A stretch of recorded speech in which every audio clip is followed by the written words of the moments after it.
ओम अज्ञानतिमिरान्धस्य ज्ञानञ्जनशलाकया चक्षुरुन्मिलितं येन तस्मै श्रीगुरुवे नमः। श्रीचैतन्यमनोभीष्टं स्थापितं येन भूतले स्वयं रूपः कदा मह्यं ददाति स्वपदान्तिकं।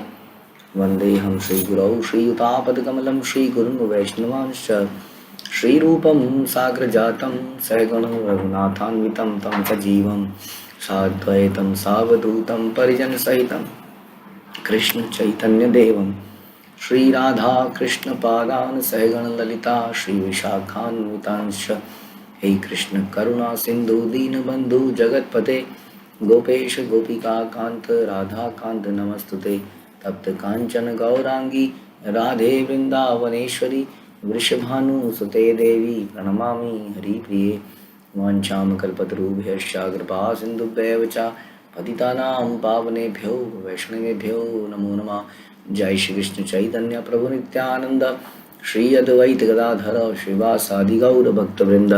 हरे कृष्णा कृष्ण कृष्णा हरे हरे, हरे राम राम राम हरे हरे।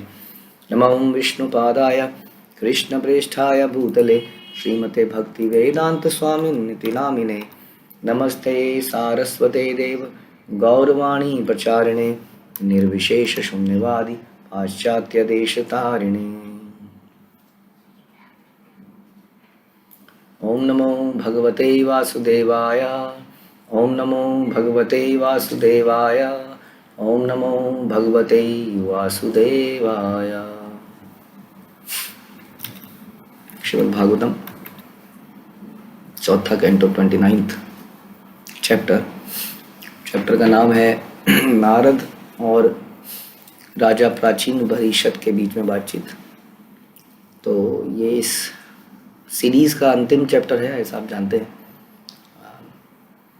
जितनी भी अभी तक कथा सुनाई नारद मुनि ने, उसका निष्कर्ष, उसका भाव, उसका सार इस चैप्टर में वो बता रहे हैं। तो जब भी हम कोई कथा सुनते हैं, कहानियाँ सुनना हमें सबको अच्छा लगता है, इसलिए पुराणों में अक्सर कहानियों के माध्यम से, जो कि कहानियाँ नहीं होती हैं, लाइव दृष्टांत होते हैं, ऐतिहासिक घटनाएं होती हैं, उनके माध्यम से हमें कुछ कहानी सुनाई जाती है, कुछ बताया जाता है, जो कि हमें बड़ा रोचक लगता है। लेकिन उसके पीछे की जो लर्निंग है, अक्सर हम उसको नहीं याद कर पाते हैं, जीवन में नहीं डाल पाते हैं। तो इसलिए ये पूरा चैप्टर डेडिकेट किया नारद मुनि ने। नारद मुनि is a very perfect preacher, very good teacher. जानते हैं कि कहानी सुनानी कैसे है, कहानी के बाद उसको घुसाना कैसे है दिमाग में।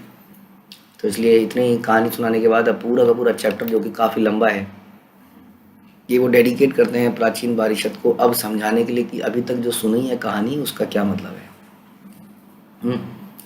और ऐसा व्यक्ति डायरेक्टली है ना, अपने शिष्य को, गुरु को शिष्य को अगर डांटने में शर्म आने लगे, झिझक होने लगे, तो बड़ी दयनीय स्थिति है, क्योंकि फिर हमें कौन करेक्ट करेगा। तो लेकिन प्राचीन पारिषद को नारद मुनि काफ़ी बता रहे हैं डायरेक्टली, उनको उनका आंखें खोल रहे हैं। तो इससे पिछले श्लोक में, 29वें श्लोक में आपने सुना कि प्रकृति के तमोगुण से आच्छादित होकर जीव कभी नर बनता है, कभी नारी बनता है, कभी नपुंसक, कभी देवता, कभी मनुष्य, कभी पक्षी, कभी पशु, और इस प्रकार जगत में घूमता रहता है। और प्रकृति के गुणों के अधीन अपने कर्मों द्वारा विभिन्न प्रकार के शरीर स्वीकार करता रहता है। अक्सर हम ऐसा सुनते हैं कि हमारी इच्छाओं के कारण हमें शरीर मिलते हैं। इच्छाओं को शुद्ध करना बहुत मुश्किल काम है, क्योंकि इच्छाओं की भी हमें कंडीशनिंग हो चुकी होती है ज़बरदस्त। एक पर्टिकुलर तरह की इच्छाएं हमारी आदत बन चुकी होती हैं, हैबिट बन चुकी होती हैं। तो उसको दूर करने के लिए बहुत अथक प्रयास की ज़रूरत है। श्रवण उसमें बड़ा इम्पोर्टेंट है, लेकिन श्रवण के बाद और ज़्यादा इम्पोर्टेंट है उस पर कार्य करना। तो 30वें श्लोक में नारद मुनि 30 और 31वें श्लोक में थोड़ा और कड़े तरीके से प्राचीन पारिषद को बता रहे हैं कि यह जीव उस कुत्ते के तुल्य है जो भूख वश भोजन पाने के लिए द्वार द्वार में जाता है। कुत्ते के साथ उसको कंपेयर किया गया। जो भोजन पाने के लिए द्वार द्वार में जाता है, वह अपने प्रारब्ध के अनुसार कभी दंड पाता है, कभी खदेड़ दिया जाता है। कोई कुत्ता आपके घर में आता है तो कई बार लोग उसको चप्पल मारते हैं, कोई अपने घर से पानी उसके ऊपर गिरा देता है, कोई गाली दे के डांटता है, कोई उसको खाना भी दे देता है ना। तो कभी दंड पाता है, कभी खदेड़ दिया जाता है, कभी कभी खाने को थोड़ा भोजन भी पा जाता है। इस प्रकार जीव भी अनेकानेक इच्छाओं के वशीभूत होकर अपने भाग्य के अनुसार विभिन्न योनियों में भटकता है। But there has to be some difference between एक कुत्ते के और हमारे बीच में। कुत्ता कभी ये इंट्रोस्पेक्ट नहीं कर सकता कि मेरी ये दयनीय हालत आखिर क्यों बनी, आखिर क्यों मेरा हालत ऐसे हुई। जैसे कि हम आपको बताते हैं, एक बार एक बहुत ही रिच व्यक्ति का बेटा उनसे छोड़ के जाता है, सबको त्याग के जाता है, और कुछ ही दिनों में, लगभग 1 साल में उसका सारा पैसा ख़त्म हो जाता है। उसके सारे मित्र उसको छोड़ देते हैं, जिन मित्रों के चक्कर में उसने ये सब छोड़ा होता है अपने पिता को। तो जब पैसा ख़त्म हो जाता है तो वो मित्र भी ख़त्म हो जाते हैं, और वो धीरे धीरे सड़कों पे आ जाता है, खाने के लिए लाले पड़ जाते हैं। हम्म? तो जो इंटेलिजेंट व्यक्ति होगा वो ये सोचेगा कि मेरी ये हालत क्यों हुई, तब उसको याद आएगा, हाँ मैंने इस प्रकार अपने सहारे को ही छोड़ दिया, तो इसी इसी चक्कर में आज मेरी ये हालत हुई है। मैंने छोटी मोटी इंद्रिय तृप्ति के चक्कर में अपने मित्रों के कहने पर, है ना, मज़े करने के लिए लाइफ में इनको छोड़ दिया। तो उसी तरह से जीवात्मा को भी सोचना चाहिए कि इतना कष्ट भोग रहा है, लेकिन हम लोग अपने कष्टों का सोल्यूशन निकालने में इतने बिजी हो जाते हैं कि ये नहीं सोच पाते कि ये कष्ट है ही क्यों, इसको कैसे जड़ से मिटाया जाए। अक्सर ये इंसान की प्रॉब्लम है, ख़ासतौर पर आजकल के संसार में, जब क्विक, हर चीज़ क्विक रिजल्ट चाहिए। एलोपैथी का ज़माना है, आदमी अक्सर ये विचार नहीं करता है कि ये बीमारी हुई क्यों, इसको जड़ से कैसे मिटाया जाए। हम कुछ गोली खाते हैं जिससे कि हम ठीक हो जाते हैं, या टेम्परेरीली हम ठीक हो जाते हैं। हाँ, तो इस कारण से अक्सर हम कहते हैं छोड़ो ना, हो तो वही प्रॉब्लम, कौन सोचे इसके बारे में। तो अक्सर हम रूट कॉज में नहीं जाते हैं कि क्या प्रॉब्लम रही, जड़ क्या है, इस प्रॉब्लम की जड़ क्या है। मोस्टली आप देखोगे प्रॉब्लम की जड़ आएंगी ये अनर्थ हमारे, फॉल्स ईगो, गलत पहचान, और हमारा अनर्थ जो कि ईर्ष्या, द्वेष, लालच इत्यादि। लेकिन हम कभी भी इतना गहन विचार नहीं करते। तो इस कारण से तो हमारे और जानवर में कोई अंतर नहीं है। कुत्ता कभी विचार नहीं करेगा कि मुझे आज, कुत्ता कभी उदास नहीं लगेगा आपको, रोटी खाता हुआ, बहुत उदास हूँ, 9 घर से खदेड़ा गया तब ये एक रोटी मिली, वो 10वें घर से भी रोटी मिली प्रसन्न रहेगा। क्योंकि उसके जीवन में ये इतनी समझ ही नहीं है वास्तव में कि ये जो कष्ट हो रहा है, जो बीमारियां हो रही हैं, जो खुजली हो रही है उसको, इसका रूट कॉज क्या है। क्योंकि यदि उसको ये समझ में आने लग जाएगा तो मर ही जाएगा चिंता से। जानबूझ के एक तरह से भगवान बड़े दयालु हैं, हमें कष्ट भी देते हैं और हमें मालूम ही नहीं चलता कि हम इतने कष्ट में जा रहे हैं, रिएक्शन समाप्त हो जाते हैं। अगर जानवर में इतनी चेतना आने लग जाए मनुष्य जैसी, तो जानवर तो जिंदा ही नहीं रह पाएगा। इतनी मानसिक उसको असंतुलन हो जाएगा उसके दिमाग में। और उसी तरह से कभी कभी, है ना, मनुष्यों को भी ये चेतना तो हो जाती है कि मुझे इतना दुख क्यों हो रहा है, मेरे साथ इतना अपमान क्यों किया गया, और इस कारण से डिप्रेशन में चला जाता है। लेकिन इसका मूल कारण के मैं नहीं जा पाता। हम अक्सर ऊपर ही ऊपर रहते हैं, हम अक्सर किसी अपने दुख का कारण किसी व्यक्ति को मानते हैं, बहुत ज़्यादा डीप एनालिसिस नहीं करते। हम कहते हैं इस व्यक्ति ने मेरा अपमान किया, हम कहते हैं इस व्यक्ति ने मुझे धोखा दिया, मैं इस व्यक्ति ने मेरा ये किया। लेकिन अक्सर हम डीप एनालिसिस नहीं कर पाते कि इसका रूट कॉज क्या है इसमें, है ना। वास्तव में मैं इस संसार में हूँ तो ये सब होगा ही। सबसे बड़ी समस्या यही है कि हम इस संसार में वो क्यों है, वो भी हम अपने कारण हैं। क्योंकि हम अगेन अपने विचारों को बदलना नहीं चाहते हैं, अपनी इच्छाओं को बदलना नहीं चाहते हैं, इस संसार में हमेशा के लिए रहना चाहते हैं, यहाँ पे एक सुंदर संसार बनाना चाह रहे हैं, विच इज़ नॉट पॉसिबल। ऐसा कृष्ण खुद कहते हैं। तो इसलिए हम बता रहे हैं कि अपने प्रारब्ध के अनुसार, अपने ही कर्मों के अनुसार दंड पाता है, खदेड़ दिया जाता है, कभी भोजन मिलता है, कभी गाली मिलती है। इसी प्रकार जीव भी अनेकानेक इच्छाओं के वशीभूत होकर अपने भाग्य के अनुसार विभिन्न योनियों में भटकता है। हाँ, वो जीव ही तो है जो कुत्ता बना है अल्टीमेटली। कभी वह उच्च स्थान को प्राप्त करता है, कभी निम्न स्थान को प्राप्त करता है, कभी स्वर्ग को, कभी नरक को, कभी मध्य लोगों को जाता है। तो ये रूट कॉज एनालिसिस है कि हम अपनी इच्छाओं के कारण संसार में हैं, इसलिए अलग अलग शरीरों में रहेंगे। अभी तो हो सकता है हमारे पास बहुत नाम है, शोहरत है, इस जन्म में हो सकता है, घर है, परिवार है, लेकिन जरूरी नहीं है कि अगले जन्म में ऐसा हो पाए। तो जो बुद्धिमान व्यक्ति है वो सोचता है इसके बारे में, जो मूर्ख व्यक्ति है वो नहीं सोचता है। ऐसा नारद मुनि बता रहे हैं। यहाँ पर जीव की स्थिति की तुलना कुत्ते से करी गई। भाग्यवश कुत्ते का मालिक धनी हो सकता है, भाग्य है उसका, है कि नहीं। कई ऐसे कुत्ते भी हैं जो बड़े बड़े बढ़िया बढ़िया गद्दों में सोते हैं, लेकिन रहता फिर भी वो कुत्ता ही है। ध्यान रखिए, कुत्ते की योनि अल्टीमेटली कुत्ते की रहेगी, उसमें कॉन्शियसनेस फिर भी नहीं रहेगी। वो इसको नहीं समझ पाएगा कि मेरे पुण्य कर्म समाप्त हो रहे हैं, मैं कुत्ते की योनि में हूँ, गलती से किसी धनी परिवार में आ गया हूँ, तो हूँ तो कुत्ते की योनि में, यानी कि मैंने पाप तो बड़े घृणित किए हैं, कुछ मैंने पुण्य किया होगा जिसके कारण मेरे को मालिक एक धनी मिल गया, लेकिन मेरे पुण्य कर्म बड़ी तेजी से समाप्त हो रहे हैं। जब हमारे जीवन में सुख होता है तो ये हमें सोचना चाहिए, ये सुख है ना, इसका मतलब मेरे पुण्य कर्म तेजी से खत्म हो रहे हैं, जल्दी ही मेरे जीवन में दुख आने वाला है, क्योंकि अब ये सुख खत्म होंगे, कभी तो होंगे ही, क्योंकि मेरे पुण्य तेजी से कम हो रहे हैं, और क्योंकि मैं कुत्ते की योनि में हूँ तो डेफिनेटली अब मेरे जीवन में बड़ा दुख आने वाला है। उसी तरह हम भी संसार में हैं, पदम पदम यद विपदाम, जो हम कहते हैं, यहाँ पे कोई ना कोई विपदा आने वाली है, मेरे कर्म जरूर कुछ लेके आएंगे, ऐसा चिंतन होना चाहिए। तब व्यक्ति को भक्ति में सीरियसनेस की इच्छा होती है, वरना वही होगा जन्मों जन्मों तक हम आदत बना ली हमने जप को, पासिव जप करने की, जप करते हुए कोई चिंतन नहीं, कोई प्रेयर नहीं, कोई प्रार्थना नहीं है, भगवान मैं इस संसार में गिर गया हूँ, अपने कर्मों के कारण मैं इस संसार में गिर गया हूँ, कृपया मेरी मदद कीजिए। तो ऐसी प्रार्थना नहीं निकलेंगे, क्योंकि हम भी यार हम अपने उधेड़ बुन में इतने बिजी हैं कुत्ते की तरह। तो यहाँ बता रहे हैं कि कभी कभी पाश्चात्य देशों में कुत्ते का मालिक लाखों रुपए की राशि छोड़कर मरता है कुत्ते के लिए, वसीयत कुत्ते के नाम पे। बताइए, अब क्वेश्चन ये है कि कुत्ता क्या करेगा उस वसीयत का, कुत्ता तो कुत्ता ही है ना अल्टीमेटली, कितना खा लेगा रोटी, कितना खा लेगा मांस। उसी तरह से एक मनुष्य के नाम पर भी, जिसके नाम पे करोड़ों रुपया कोई छोड़ के मर जाता है, क्या कर लेगा उस रुपए से वो? क्या वो रुपया उसे सुख खरीद सकता है? नहीं खरीद सकता है, वरना सारे धनी लोग प्रसन्न होते, और ऐसा उल्टा देखा जाता है, धनी लोग ज़्यादा दुखी देखे गए। तो यानी कि ये जो संपत्ति है ये हमें सुख नहीं दे सकती है। तो कुत्तों के नाम पे इतनी सारी राशि भी छोड़ के जाए तो रहेगा तो कुत्ता ही, किंतु सड़कों पर बिना भोजन के घूमने वाले कुत्तों की संख्या कम नहीं होती है फिर भी। अगर जीव की बद्ध अवस्था की तुलना कुत्ते से करना उपयुक्त है, किंतु यदि कुत्ता ही बनना पड़े तो बुद्धिमान मनुष्य कृष्ण का कुत्ता क्यों ना बन जाए। आमी तोमार कुकुर, वैष्णव ठाकुर तोमार कुकुर, बलिया जाना मोरे, ऐसा भक्तिनोद ठाकुर कहते हैं। अगर कुत्ता भी बनना है तो कुत्ते के गुण ले लिए जाए, वफादारी के, और भगवान का कुत्ता क्यों ना बना जाए। तो भौतिक जगत में कुत्ता कभी ऊंचे उठता है, कभी सड़क पर घूमता है, लेकिन आध्यात्मिक जगत में कृष्ण का कुत्ता सदैव सुखी रहता है, क्योंकि वो कृष्ण का कुत्ता है। यही समझने की बात है। इस प्रकार वे किसी वैष्णव का कुत्ता बनना पसंद करते हैं। यानी कि प्रभुपाद हमें बोलते हैं कि भाई इस संसार में हमें, जैसा हमारा नेचर है सर्व करना, तो हम सर्व तो करेंगे ही।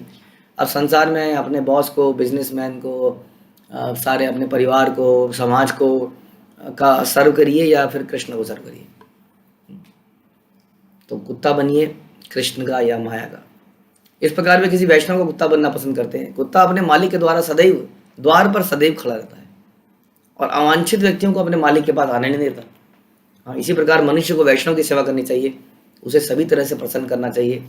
जब तक वो ऐसा नहीं करता तब तक उसकी आध्यात्मिक प्रगति नहीं हो सकती। यही नहीं, यदि इस जगत में वह सतोगुणी नहीं बनता तो उच्च लोगों को नहीं जा सकता। जैसे भगवान कहते हैं कि ऊर्ध्वम गच्छन्ति सत्वस्था मध्य तिष्ठन्ति राजसा। मध्य में हम लोग पड़े रहेंगे क्योंकि हम राजसी हैं, क्योंकि हमारे अंदर बहुत बड़ी हैंकरिंग है, बहुत ज़बरदस्त इच्छाएं हैं, कुछ करके दिखाना है, इसलिए मध्य तिष्ठन्ति राजसा।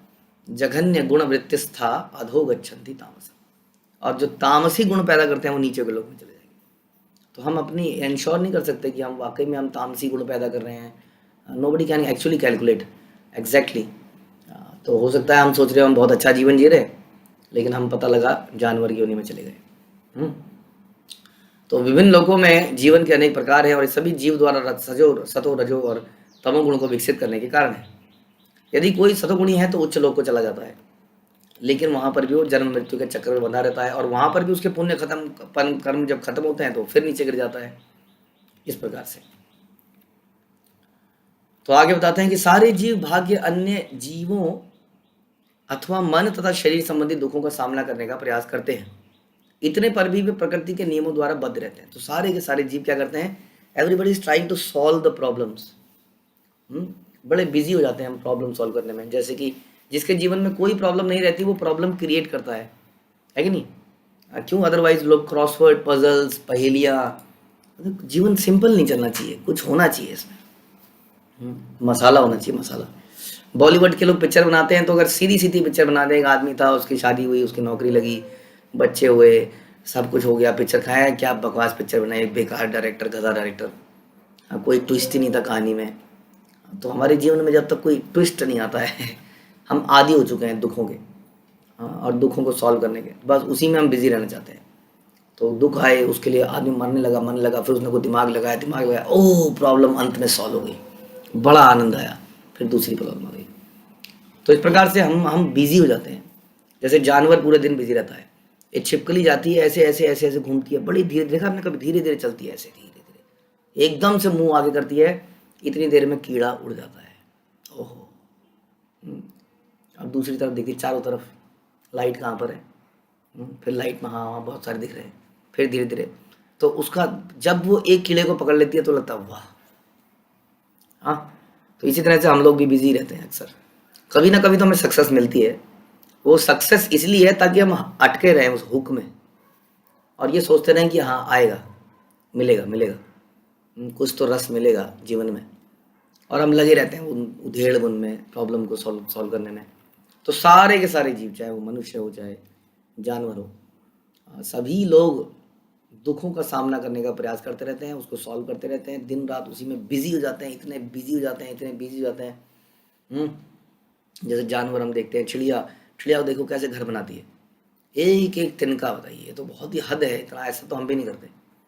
एक एक तिनका लाके कैसे वो इतना बड़ा घर बना लेती है, और थोड़ी देर में घर की मालकिन आती है, ए चिड़िया ने क्या कर दिया, मारा झाड़ू, सब खत्म नीचे, वो इतने दिनों की मेहनत समाप्त, फिर वो एक एक दाना चुनने लगती है।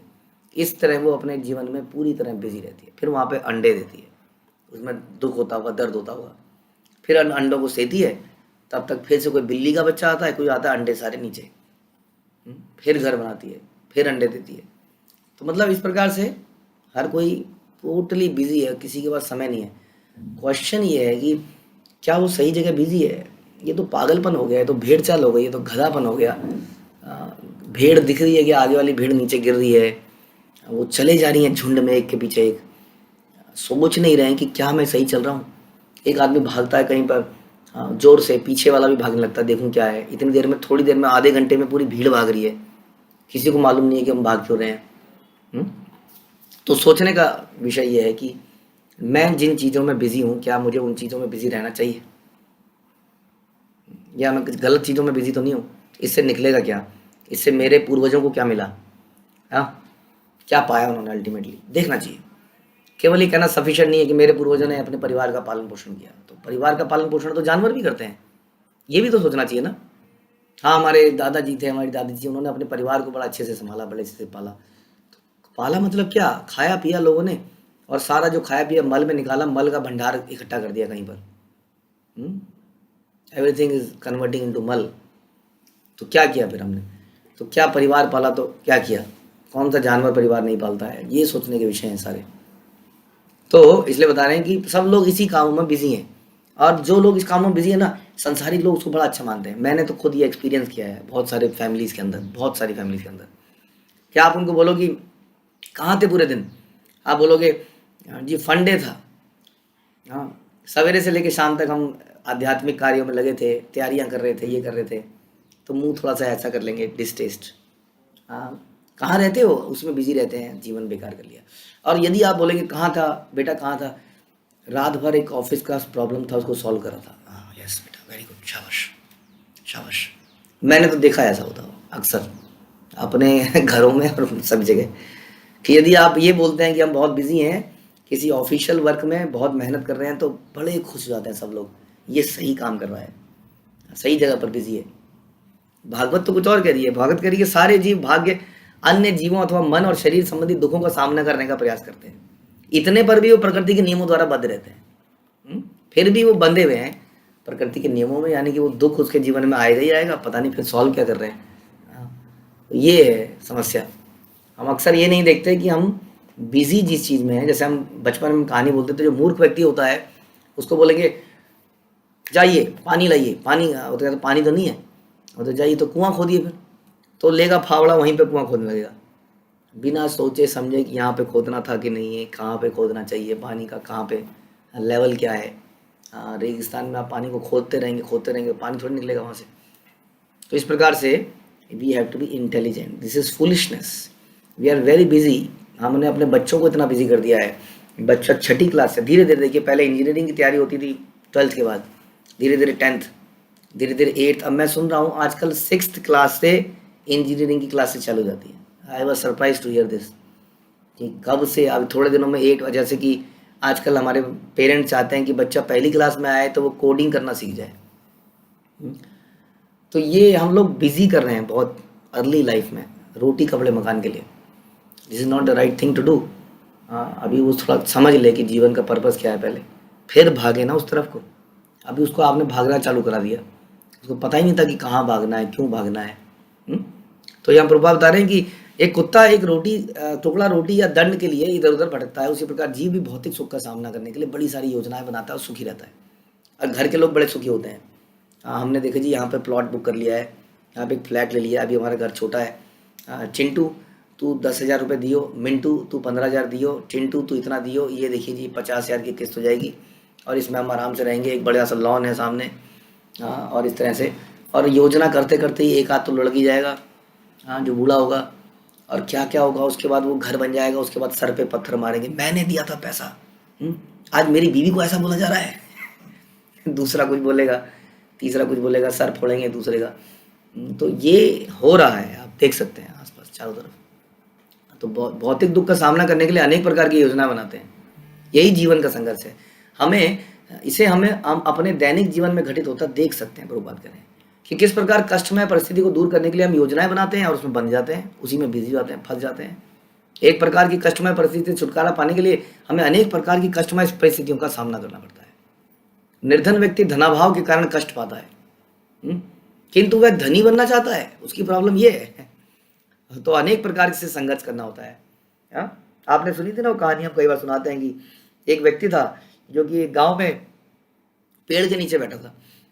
और एक गांव का व्यक्ति आया, उसने कहा अरे आप तो बड़े धनी लगते हैं, धन्ना सेठ, मतलब काफ़ी रिच उसके कपड़े, उसने सोने की चेनें पहन रखी थी और काफ़ी कुछ उसका लग रहा था कि अमीर आदमी है, और एक पेड़ के नीचे बैठा था। तो वो पूछता है जी भाई क्या तुम्हें, तो वो धनी व्यक्ति उससे बातचीत होती है, तो कुछ मुझे एक्जैक्टली याद नहीं है, लेकिन कुछ इस तरह से कहानी चलती है कि वो कहता है जी तुमने अपना अपना जीवन कैसे बिताया, क्या क्या किया। तो वो कहते थे मैं चाहता था कि मेरा एक अपना काम हो, मैं कहीं पे नौकरी करता था, तो फिर मैंने अपना काम शुरू किया, एक छोटा सा ढाबा खोला, रेडी लगाई कह सकते हैं आप।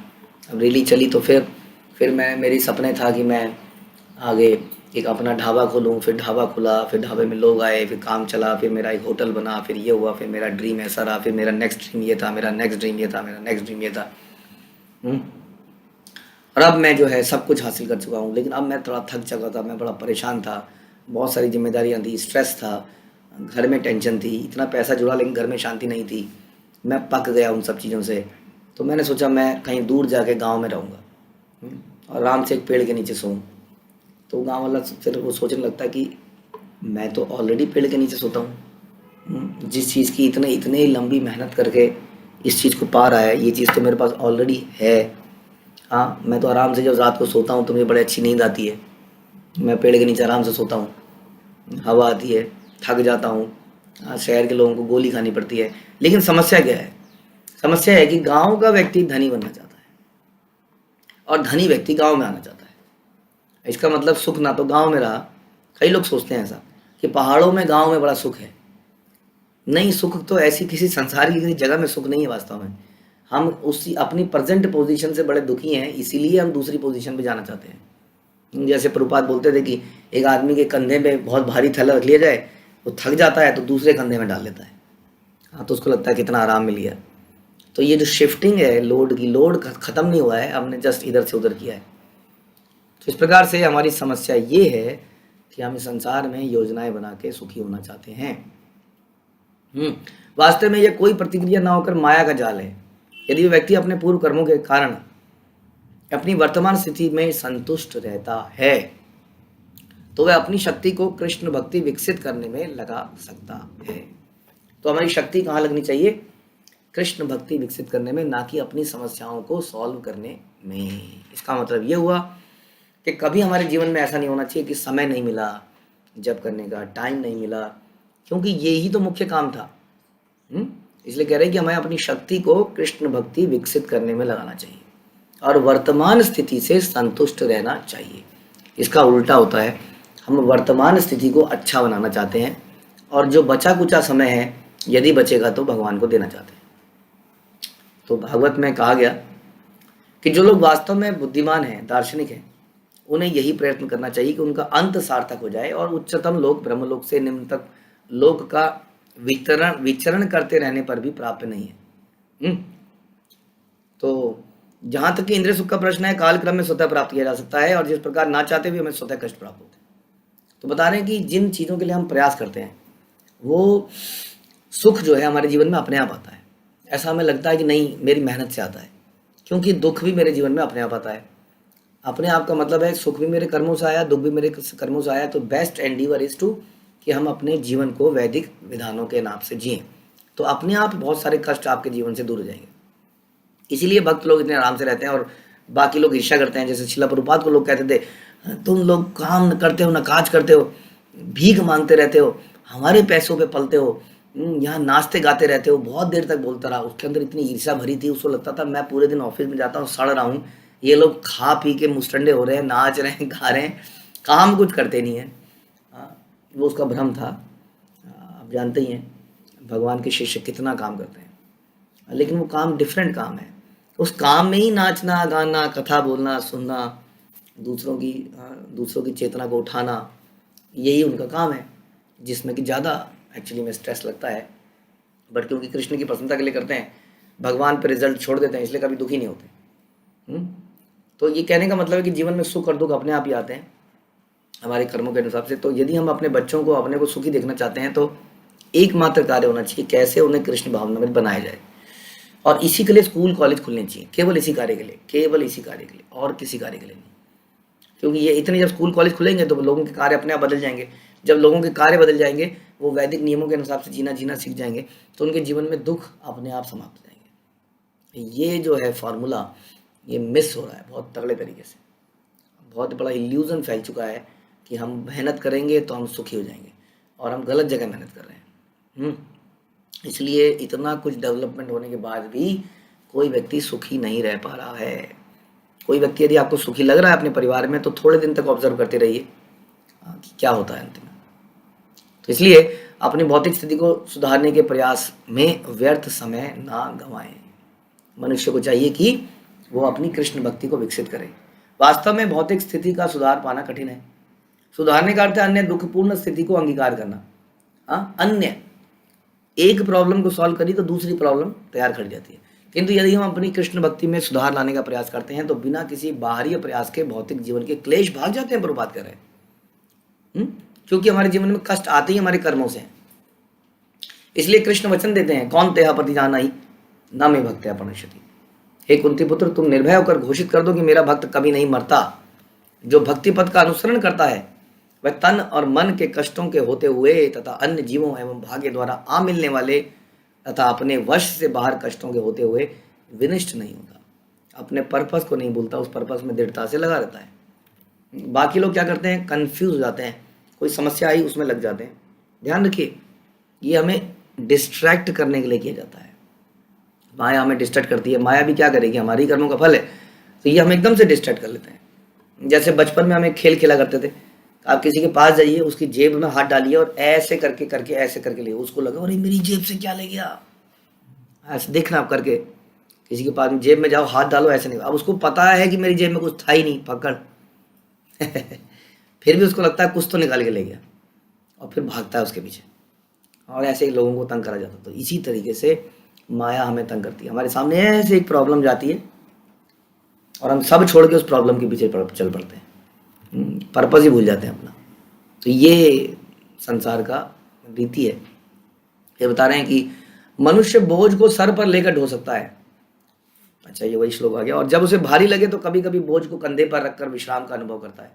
सर से उतार के कंधे पे रख लिया और इस तरह लगता है उसको, वाह क्या सुख है जीवन में। हाँ, और फिर भी वह इस बोझ से मुक्त होने के लिए जितनी भी विधि निकाले। सोचिए क्या करिए। देखिए प्रॉब्लम क्या है, प्रॉब्लम ये है कि मुझे ये थैला लेके जाना है। अगर मैं ये सोच लूँ ये थैला यहीं रख देता हूँ, हाँ, बड़ी मुसीबत हो रही है। तो वो एकदम फ्री हो जाएगा, लेकिन वो थैले को छोड़ नहीं पाता। जैसे कि हम सुनते हैं एक मंकी जो है चने के मटकी में हाथ डालता है और मटकी में हाथ अटक जाता है, लेकिन वो हाथ निकाल ही नहीं पाता क्योंकि वो चनों को छोड़ नहीं पाता। यदि वो चनों को छोड़ देगा तो हाथ पतला हो जाएगा और हाथ निकल आएगा। तो अक्सर हमारी प्रॉब्लम ये है, हमें जब हम शुरू किया था हमने भक्ति को, तो हमें एक एग्जाम्पल दिया जाता है कि संसार में हम लोग कहते हैं प्रभु जी मुझे माया ने पकड़ रखा है। हाँ, तो वो बोलते थे कि माया ने नहीं पकड़ रखा है, हमने ऐसे पकड़ रखा है, ऐसे। और बोला प्रभु जी मुझे माया ने पकड़ रखा है। तो हमने ही पकड़ रखा है वास्तव में। हम क्योंकि इन चीज़ों को छोड़ नहीं पा रहे हैं, इसलिए दिक्कत है। तो बता रहे कि बोझ से मुक्त होने के लिए चाहे वो कोई भी विधि निकाले, एक स्थान से दूसरे स्थान पे रखने के अलावा कुछ कर नहीं सकता, क्योंकि उसकी अटैचमेंट है उस वस्तु से। जब तक उस अटैचमेंट के बोझ को समाप्त नहीं करेगा तब तक वो हल्का फील नहीं करेगा, वो टेम्परेली उसको लगेगा कि प्रॉब्लम्स हो। इसलिए वी शुड बी लाइट। हमें कोशिश करना चाहिए कि हम अपने को लाइट करें। हाँ, अपने वजन को लाइट करने के लिए तो हम लाखों रुपया खर्च कर रहे हैं कई सारे इंस्टीट्यूट्स में, और लोग बड़े कॉन्शियस हैं। अपने घरों में, सबके घरों में वेइंग स्केल है, वो नापते हैं बार बार, क्या हो, कितना वेट हो गया, ओह इतना वेट हो गया, ओह मेरी कमर का क्या होगा, मेरे बॉडी का क्या होगा। लोग बड़े कंसर्न रहते हैं, लेकिन वास्तव में जो बोझ है एक तो अभी हमारे अभिमान का, अहंकार का, बहुत सारी अटैचमेंट का। वो अटैचमेंट का बोझ हमारे सर पे है। हम एक पर्वत को चढ़ रहे हैं, और पर्वत को चढ़ते हुए जितना बोझ हम लेके चलेंगे, पर्वत में चढ़ना उतना ही मुश्किल है। इसलिए we should try to be light as possible, physically, mentally. हम उन विचारों को लेट गो, छोड़ना सीखें, भूलना सीखें। हाँ, किसी ने मुझे क्या कह दिया, ये क्यों हो गया, उसको अपने दिमाग में ना रखें। अक्सर हमारी स्पीड में रुकावट, स्पीड ब्रेकर आते ही इसलिए हैं। हम दिन रात हमारी चिंतन में कृष्ण ना होकर चिंतन में यही, इसने ऐसा क्यों किया, इसने ऐसा क्यों किया, इसने ऐसा क्यों नहीं किया, बस। और इसी में मन मुटाव, आपसी भेद। फिर दो लोग बात करेंगे, तुमने ऐसा क्यों किया था, वो कहेगा तुमने भी तो ऐसा किया था, बस। फिर तो हमारा सारा समय इसी में निकल जाता है। तो ये बोझ को एक जगह से दूसरी जगह स्थानांतरित करने का सुंदर वर्णन यहाँ पर किया। जब मनुष्य सिर पर रखे बोझ से थकता है तो सिर से हटा के कंधे में रखता है, लेकिन इसका अर्थ ये नहीं कि बोझ से बच गया। हाँ, तो मानव सभ्यता, आजकल की सभ्यता के नाम पर एक प्रकार के कष्ट को हटाने के लिए दूसरे प्रकार का कष्ट उत्पन्न करता जा रहा है। हाँ, और समकालिक सभ्यता में हम देखते हैं कि हमें एक स्थान से दूसरे स्थान तक ले जाने के लिए अनेक स्वचालक वाहन उपलब्ध हैं, and we are very proud of these inventions. इसलिए हमें साइंटिस्ट लोग बड़े प्यारे लगते हैं, क्योंकि वो हमारी ये समस्याओं को सॉल्व कर रहे हैं। वास्तव में वो सॉल्व नहीं कर रहे, वो हमें और इल्यूजन में डालते जा रहे हैं। हमें लग रहा है कि हाँ, by science we can solve the problem of heat, the problem of rain, poverty की प्रॉब्लम, ये प्रॉब्लम हम सॉल्व कर लेंगे बाई इन्वेंशंस। ऐसा पॉसिबल नहीं है, शास्त्र बोलते हैं ये कभी नहीं हो पाएगा। इसलिए प्रभुपाद कह रहे थे कि कुत्ता अगर किसी बहुत बड़े बंगले में भी रहता है, लेकिन सड़क में रहने वाले कुत्तों की में कमी नहीं आती है फिर भी। तो जितने भी हम विकास कर ले, हम देखते हैं कि अमेरिका में, यूके में भी हमें भिखारी सड़क पर दिखते हैं, बहुत सारे भिखारी दिखते हैं। तो क्योंकि वो उसके कर्मों के कारण है। वो ऐसा नहीं है कि इकोनॉमिक मैनेजमेंट में कुछ प्रॉब्लम है, वो कर्मों के कारण कहीं ना कहीं कुछ ना कुछ ऐसा चलता ही रहेगा। इसलिए समकालिक सभ्यता में देख सकते हैं कि एक स्थान से दूसरे स्थान से जाने के लिए बहुत सारी कारें इत्यादि हैं, किंतु उसी के साथ हमने अन्य समस्याएं भी उत्पन्न कर दी हैं। हमें अनेक सड़कों का निर्माण करना पड़ता है, फिर सड़कें टूटती हैं, फिर सड़कें फिर से रिपेयर होती हैं, फिर यहाँ जाम लगता है, फिर रेड लाइट बनानी पड़ती है, फिर रेड लाइट में जाम लगता है, फिर फ्लाईओवर बनाना पड़ता है, फिर फ्लाईओवर के नीचे उतरते ही जाम लग जाता है, फिर उसके आगे दूसरा फ्लाईओवर बनाना पड़ता है। और इस प्रकार हम सोचते हैं बस ये 2 साल में सड़क में प्रॉब्लम खत्म हो जाएगी, फिर हम देखते हैं कंस्ट्रक्शन इज कंटिन्यूइंग। मैं तो अपने बचपन से लेके अब तक दिल्ली और उसके एनसीआर में सड़कों को बनता हुआ देख पा रहा हूँ, और यही सपना सोच के कि बस थोड़े दिनों में ये सड़क बन जाएगी, फिर प्रॉब्लम सॉल्व हो जाएगी। तब तक दूसरा कंस्ट्रक्शन का काम चालू हो जाता है, फिर तीसरा चालू हो जाता है। किंतु फिर भी ये सड़कें वाहनों का सामान करने के लिए पर्याप्त नहीं होती, साथ ही वायु प्रदूषण, ईंधन की कमी जैसी समस्याएं होती हैं। What about this? जो निरंतर सांस ले रहे हैं जिससे कि हमारे फेफड़ों में दम नहीं रहा, बीमारियां हो गई, तो क्या फायदा हुआ फिर इस सब चीज़ों का? निष्कर्ष यह है कि हम अपने कष्टों का सामना करने के लिए चाहे जो भी विधि निकाल लें, उनसे हमारे कष्टों का अंत नहीं हो पाएगा। ये मोह है। हम बोझ को केवल सर से हटाकर कंधे पर ही रख पाते हैं। अपनी समस्याओं को न्यूनतम करने का यही उपाय है कि भगवान की शरण में जाया जाए। कब जाया जाए, अब यही क्वेश्चन उससे उठता है कि कब जाया जाए। आदमी सोचता है रिटायरमेंट के बाद जाया जाए, तो रिटायरमेंट तक जो मैंने कर्म कर लिए, 60 साल तक जो मैंने इतने सारे कर्म किए, उसका फल कब मिलेगा? अभी तो मिलेगा। तो क्यों ना इसको शुरू में किया जाए, एकदम शुरू में, कर्म करने से पहले कर्म का ज्ञान हो कि ये काम करना है या नहीं करना है, ना कि कर्म करने के बाद प्रायश्चित करा जाए। हाँ, वो पापों को मिटाने के लिए यज्ञ किए जाए। क्यों ना शुरू से ही यज्ञ किया जाए, कृष्ण की प्रसन्नता के लिए कार्य किया जाए। तो भगवान दयालु होने के कारण हमारे कष्टमय जीवन को सुखी बनाने के लिए व्यवस्था करेंगे। भगवान क्या व्यवस्था करेंगे? It is automatic. Krishna has created a wonderful system. देखिए, अभी हम भक्ति की बात नहीं कर रहे हैं। भक्ति तो बहुत ही उच्च चीज़ है। सुखी रहने के लिए भी आपको वैदिक नियमों के अनुसार कार्य करनी चाहिए, क्योंकि भगवान ने नियम बना रखे हैं। ये करोगे तो ऐसा हो जाएगा, ऐसा करोगे तो ऐसा हो जाएगा। It is automatic. There is very strong enforcement agencies. वो हमारी अदालतों की तरह नहीं है जहाँ पे बहुत साल तक केस चलें, गवाहियाँ दी जाएं, झूठा हो जाए, कोई कुछ बोल दे, कोई वकील कुछ प्रूव कर दे। यहाँ पर नो क्वेश्चन आस्क्ड, क्योंकि यहाँ पर बहुत सारे गवाह निरंतर भगवान ने स्थापित कर रखे हैं। इसलिए जीवन में सुखी होने की बात कर रहे हैं। अभी तो हम भक्ति की बात ही नहीं कर रहे हैं। अभी हम ग्रेटिट्यूड, प्रेम, इन चीज़ों की तो बात ही नहीं कर रहे हैं। हम तो कह रहे हैं अगर मनुष्य को जीवन में भी सुखी रहना है तो ये बड़ा इंपॉर्टेंट है कि अपने बच्चों को बचपन से ही वैदिक नियम सिखाए। आप, हमारा जीवन तो बर्बाद हो गया, उनका क्यों बर्बाद होने दें? हाँ, ताकि उनके जीवन में कम से कम ये कष्टों की संख्या तो कम हो, क्योंकि ये हमारे कर्मों से ही आते हैं। तो इसलिए हमारे पुराने ज़माने में वैदिक रिचुअल हुआ करते थे। अगर आदमी उसकी फिलॉसफी को भूल जाए कि रिचुअल क्यों किए जा रहे हैं, तो भी उसका जीवन कम से कम सतोगुण में रहता था, कष्ट कम रहते थे। भक्ति नहीं कर पाया, वो एक अलग प्रॉब्लम है। हाँ, तो इसलिए कम से कम यहाँ पर तो लेके आए हम अपने समाज को, और फिर धीरे धीरे उसको समझाएं कि इतना भी इनफ नहीं है। जो ये सब देने वाला है उसके प्रति कृतज्ञता दिखाएं। देखिए, सेकंड लेवल। और फिर कृतज्ञता के बाद सोचें कि मैं उस भगवान से दूर ही क्यों, मैं आखिर दूर हुई क्यों? कृतज्ञता मैं निभा रहा हूँ, thank you for giving me bread, but my question is Krishna कि ये ब्रेड की आवश्यकता पड़ती क्यों है मुझे? हाँ, तो ये फिर आदमी धीरे धीरे सोचता है, और फिर भगवान के धाम में जाने की बात सोचता है, भगवान से प्रेम करता है। तो कम से कम उसको जानवर प्रवृत्ति से हटना पड़ेगा। वो इज ऑलवेज थिंकिंग अबाउट रपड़ी, क्या, रोटी कपड़ा और मकान, रोटी कपड़ा और मकान। इसके ऊपर कुछ और चिंतन करने का विषय है, ऐसा यहाँ पर नारद जी प्राचीन परिषद को बता रहे हैं कि तुमने अपना पूरा जीवन, हे प्राचीन परिषद, इन्हीं कामों में निकाल दिया। इसलिए now is the time at least. तो हम सब इस पर विचार करें और अपने जीवन को सफल बनाएं। हरे कृष्ण। श्रील प्रभुपाद की जय। ग्रंथराज श्रीमद् भागवतम की जय।